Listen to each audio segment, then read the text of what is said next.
My name is Prins. I'm founding father of the architecture office studio Stad, which is based in Maastricht. We have been interested in urbanism for many years, and we lately stumbled upon a quite simple question which entails a lot of layers and needs a lot of explanation. And the question is, who owns my city?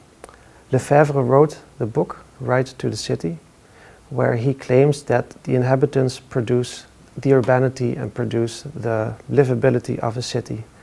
If you oppose the question, who owns my city, on top of that theory, you get all kinds of complications. For instance, who is the owner of the city, and who poses a claim towards the city as well, which means there's an ambiguity between ownership and responsibility of our living environment. In 2014 we were nominated for the Prix de Rome.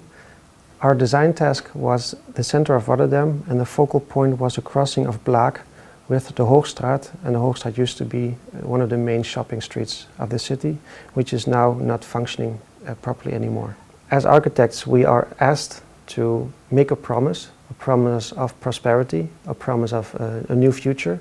But the real question is, can we solve this with architecture? The idea of an architect envisioning a grand new society, grand new city, like Radiant City of Le Corbusier, gives a lot of weight to the designer as evocating a new picture. But this is about another phase of urbanism. This is about the phase before design, before actually designing shape. This is about different forces that might shape the city.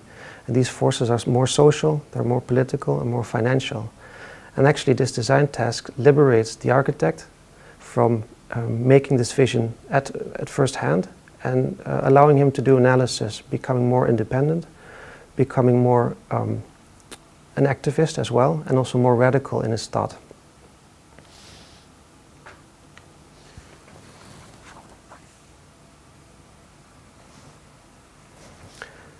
Comparing Radiant City with the history of Rotterdam, we actually see almost the tragedy of the Rotterdam Blitz combined with an architectural dream, the tabula rasa, where the city center is wiped out with the bombing, but leaving open a lot of potential for a new society, for a new structure, leaving out the weight of a historical center, and making a clean sheet for new structures, new social connections, and also a new society. Oh yeah. This is the fire boundary in the city as well. This is the site here with the focal point where we're supposed to make a proposal for. The discrepancy of the designer and their architecture is made visible through the built structure. On the one hand, there's a theory of an open society. With this open society they envision, their architecture actually encloses public space onto the private property. Their architecture is monolithic and represents something different than society itself. The Hoogstraat in 1925 had an elevation like this, maximum of 4 stories, small private ownership. Nowadays the elevation looks like this. A totally different scale. The forces that actually construct this building are much more about economics and about politics. And I believe this is the Copernican revolution for urbanism and architecture, where architecture is not a profession which is stationary, which is an independent planet, but it's part of a bigger system revolving around a sun, revolving around different forces, and being more or less dependent on another system instead of deciding what system there is. How did this idea of an open society turn into the Rotterdam we know right now, where we have a market hall which actually internalizes the markets as well, market stands, upgrading them, but also making higher financial demands of the owners towards the informal marketplace here. How does a former church, which was the only remnant after the bombing, now turn into a cultural machine where they need to program in order to financially sustain themselves? And how does that respond to a public library, which also has an internal plaza, where we're leaving the open space without any program? more or less the same angle. You can see the Laurenskerk here. Back in 1940, the city was mostly eradicated on that site. Many measurements were taken to allow this openness. In order to make it possible, the whole site was expropriated, leaving the heart of Rotterdam as the biggest urban space of Holland, the biggest public space of Holland. And the expropriation was necessary to take away the boundaries of administration and the procedures to allow for a quicker reconstruction of the city. To allow for democratic reconstruction, Rotterdam introduced a basisplan to reconstruct in a democratic way their city center, and the previous owners were restituted for their loss of property, and they were offered to buy new plots inside this new vacant public space. In the first 5 years, the main reconstruction was by social housing, by larger department stores, and also by civic structures. Rotterdam also then was the second largest city of the Netherlands and also was the main port to Europe. So having a dysfunctional center was not very efficient in this race for prosperity. In 1951, the municipality took grave measurements to speed up this reconstruction process. And they changed legislation allowing for third parties to also be allowed to buy property within this boundary. Within 5 years, a larger part, almost 24% of the center was reconstructed, but mainly owned by financiers.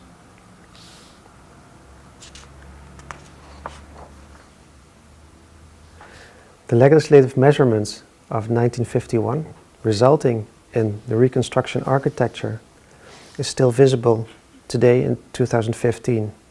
The architecture didn't change, but also the ownership didn't change. Since 1951, you can actually see that the financiers are still owner of that same building. And this is one building plot, and this is also one building plot.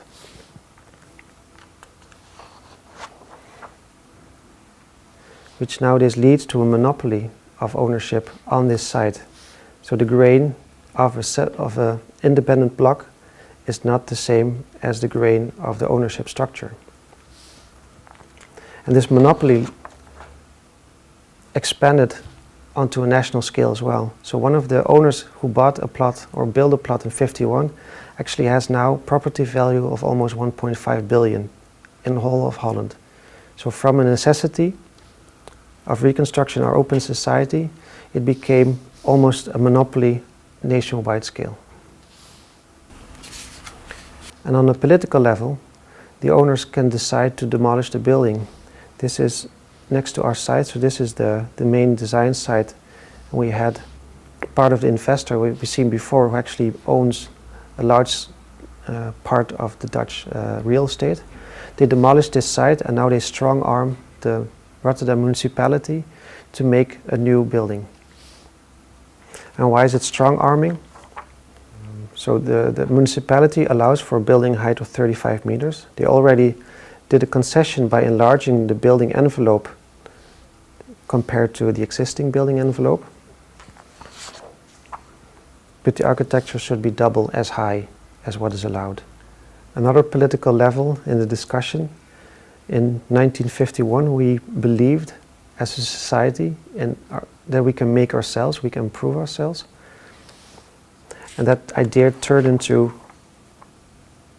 a different society where it's not a makeable society but a do-it-yourself society, where we are made conspirers of our financial system and then we need to participate in order to maintain our quality of life.